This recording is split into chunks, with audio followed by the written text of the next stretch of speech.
আসসালামু আলাইকুম রহমতুল্লাহি ওবরকাতুহু। সম্মানিত দর্শক, আওয়ামী লীগের মিছিল থামছে না। কোনো অবস্থাতেই ছাত্রলীগকে ভয় দেখানো যাচ্ছে না। যুবলীগ, স্বেচ্ছাসেবক লীগ, মহিলা আওয়ামী লীগ থেকে শুরু করে আওয়ামী লীগের যে অসংখ্য সংগঠনগুলো রয়েছে দেশে এবং দেশের বাইরে, মনে হচ্ছে মৌমাছির চাকের মতো কিংবা বল্লা। আমরা গ্রাম বাংলায় যেভাবে মৌমাছির চেয়ে একটু মোটা তাজা, কিন্তু ভীষণ ভয়ঙ্কর। আমরা সেগুলোকে বল্লা বলি, কালো কালো বল্লা। অনেকে এটাকে কি ভৌমর বলে, এরকম কিছু একটা বলে ঢালে আর কি। তো ওইরকম ভৌ ভৌ আওয়াজ করে চারিদিক থেকে যেভাবে জলে স্থলে অন্তরিক্ষে আওয়াজ তুলছে, আওয়াজের পরে আবার অ্যাকশনে যাচ্ছে, রিয়াকশনে যাচ্ছে, পাল্টা অ্যাকশনে যাচ্ছে, এবং সব অভিনব ঘটনা। আইন শৃঙ্খলা রক্ষাকারী বাহিনী থেকে শুরু করে রাজনৈতিক যারা নেতৃবৃন্দ রয়েছেন তাদের সবাইকে অপ্রস্তুত করে দিচ্ছে গত ২ বছর ধরে ক্রমাগতভাবে। যেভাবে আওয়ামী লীগের পতন হয়েছে, যেভাবে আওয়ামী লীগের লোকজন দেশ ছেড়ে চলে গেছে, আমি এখন আর পালানো বলতে সাহস পাচ্ছি না। তারা দেশ ছেড়ে চলে গেছে, তাদের ইচ্ছা হয়েছে, তাদের ভালো লেগেছে, কিংবা তাদের একটু ১৭ বছর একটানা দেশ তারা চালিয়েছে, এরপর একটু রেস্ট দরকার ছিল। ক্ষমতার যে গুরুদায়িত্ব এত বেশি যে বাংলাদেশে আসলে কেউ কখনো কাউকে ছুটি দেয় না। ইউরোপ আমেরিকাতে ছুটি দেয়, কিন্তু বাংলাদেশে রাজনীতিতে ছুটি দেয় না। এই জন্য ১৭ বছর ক্রমাগতভাবে দেশ এবং জাতির কল্যাণে দায়িত্ব পালন করতে করতে তারা ক্লান্ত হয়ে পড়েছিল, বিধ্বস্ত হয়ে পড়েছিল। তো তাদের একটা লেজার দরকার ছিল, বিরতি দরকার ছিল, এনজয়মেন্ট দরকার ছিল, বাতাস পরিবর্তনের দরকার ছিল। এই জন্য হয়তো তারা অনেকে বিদেশে গেছেন, গ্রাম ছেড়ে ঢাকা এসেছেন, ঢাকা ছেড়ে চট্টগ্রাম গিয়েছেন, চট্টগ্রাম ছেড়ে কুমিল্লা গিয়েছেন, টেকনাফ, উখিয়া, তেঁতুলিয়া থেকে কোনো লোক হয়তো সিলেট চলে গেছেন, তামাবিল চলে গেছেন। তো এই যে মাইগ্রেশন, এই মাইগ্রেশনের মধ্যেই তারা ক্রমশ যেন মনে হয় চাঙ্গা হয়ে উঠছেন। তাদের বুদ্ধিশুদ্ধি খুলে যাচ্ছে, তাদের সাহস বেড়ে যাচ্ছে। বিশেষ করে প্রতিপক্ষকে ভয় দেখানোর জন্য তাদের যে সকল কথাবার্তা, চিন্তা করুন আমাদের মহামান্য সাবেক প্রধান উপদেষ্টা জনাব ডক্টর মোহাম্মদ ইউনূস। তো এই ভদ্রলোক এমনি ভীতু টাইপের মানুষ। তারা যারা কাছে থেকে তাকে যারা চেনেন তারা জানেন যে আসলে তিনি কখনোই সাহসী মানুষ ছিলেন না। এমনি খুব সামাজিক, ওয়েল বিহেভড, মার্কেটিংয়ে চমৎকার সুন্দর করে কথা বলেন, কিন্তু শক্তের ভক্ত, একেবারে নরমের জম।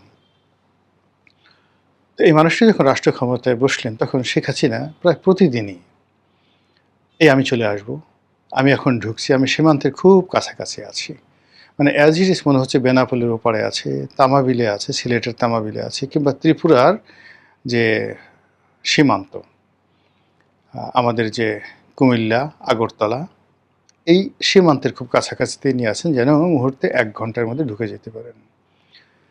কয়েকবার তো এমন অবস্থা হলো যে ইউনূস জামানাতে যে কয়েক লাখ লোক কুমিল্লাতে জড়ো হচ্ছে এই কারণে যে আপা ঢুকে পড়বেন। আবার বলা হলো যে না, তিনি ফেনী সীমান্ত দিয়ে তিনি ঢুকবেন। কেউ কেউ বললেন বেনাপোল সীমান্ত দিয়ে ঢুকবেন। আপনি বোঝার চেষ্টা করেন যে এইগুলো শুনতে কি খারাপ লাগে। এগুলো শুনে শুনে ডক্টর মোহাম্মদ ইউনূসের অবস্থা কতটা খারাপ হয়েছে। ভদ্রলোক এমনি খুব দায়িত্ববান মানুষ। তার স্ত্রী অসুস্থ, তাকে তিনি নিজের হাতে খাওয়ান। তার স্ত্রী তাকে ছাড়া আর কাউকে চেনে না। অন্য কোনো মানুষ তার কাছে গেলে, তারপরে খাওয়া দাওয়া করাতে গেলে সে কাণ্ডজ্ঞান হারিয়ে ফেলে, ভাঙচুর করে। তো কাজেই যে কয়বারই তিনি শেখ হাসিনার যন্ত্রণায় দেশের বাইরে ছিলেন, হয়তো তিনি জনাব তারেক রহমান সাহেবের মতো স্কাইপেতে তিনি হাতের প্লেট নিয়ে তাকে বলেছেন এই খাও। আর যেহেতু তিনি অটিস্টিক বা এই মুহূর্তে তার স্ত্রী এতটা অসুস্থ, তিনি ওটাকে ডিফারেনশিয়েট করতে পারেননি যে আর এখন তো অনেকগুলো টেলিভিশন আছে যেগুলোতে 3D মোশনে মানে চলচ্চিত্র বা চিত্র দেখা যায়। কাজেই ডক্টর মোহাম্মদ ইউনূস লন্ডনে বসে তিনি হয়তো সেই খাবার একটা প্লেট নিয়ে খাও বলে হাত বাড়িয়েছেন, আর ওটা 3D অ্যানিমেশনে মনে হয় যেন হাত মুখের কাছে চলে এসছে।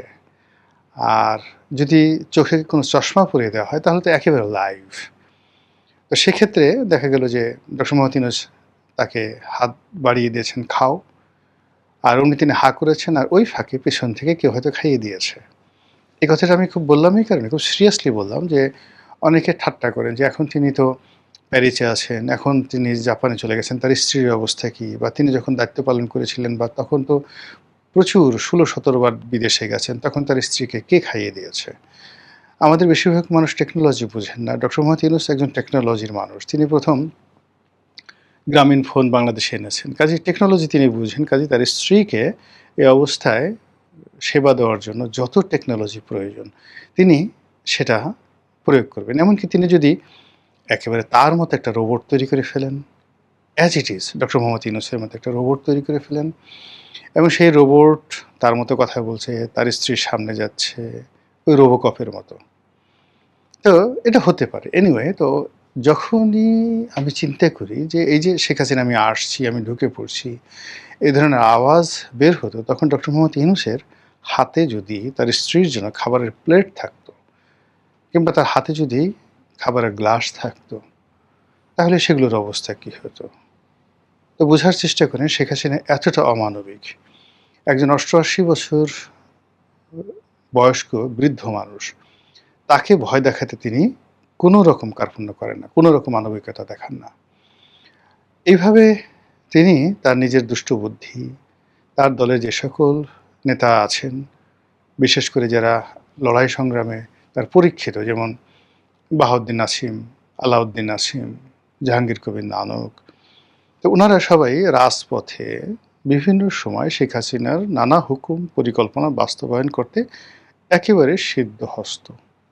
কোথায় বাসে আগুন দিতে হবে, কোথায় টায়ারে আগুন দিতে হবে, কোথায় বাসের চাকা পাংচার করে দিতে হবে, কোথায় রিক্সার চাকা পাংচার করে দিতে হবে, কোথায় দুটা পটকা ফুটাতে হবে, এগুলো তাদের সব মুখস্থ। এবং সেই কাজগুলো তো তারা অতীতের মতো করে যাচ্ছে, ক্রমাগত করে যাচ্ছে। আবার এগুলো ইন্টারনেটে ছড়িয়ে দিচ্ছে, চারিদিকে একটা হাহাকার পড়ে যাচ্ছে, ভয় ভীতি ছড়িয়ে যাচ্ছে। এবং এর সঙ্গে নতুন নতুন মানে যে ঘটনাটা ইউনূস জামানাতে হয়েছিল, একটা মিছিল হচ্ছিল মানিক মিয়া এভিনিউতে, সংসদ ভবনের সামনে।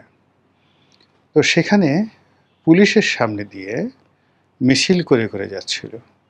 পুলিশ তো বুঝতে পারেনি মিছিলের পেছনে ১০০-১৫০ হুন্ডায় সশস্ত্র আওয়ামী লীগের ক্যাডাররা ছিল। পুলিশ ১০-১২ জনকে ধরেছিল মিছিল থেকে।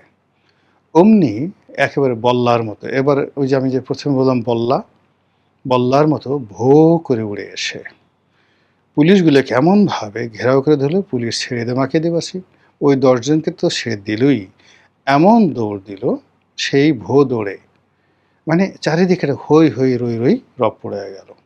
এই হলো অবস্থা। তো সেটা এই নির্বাচন সময়ে ৩ মাসের মতো মোটামুটি অফ ছিল, ডিসেম্বরের শেষ সপ্তাহ থেকে ইলেকশন পর্যন্ত। এই কারণে ওই সময়টাতে আওয়ামী লীগ, শেখ হাসিনা এরা সবাই খেলেছে।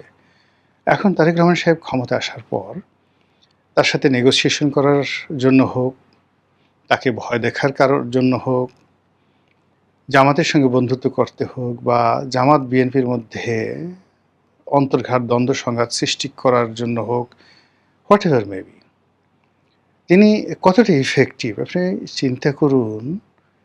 এত কিছুর মধ্যে বাংলাদেশের চাপে, আমেরিকার চাপে, যেখানে আমেরিকা বাংলাদেশে তার ডিপ স্টেট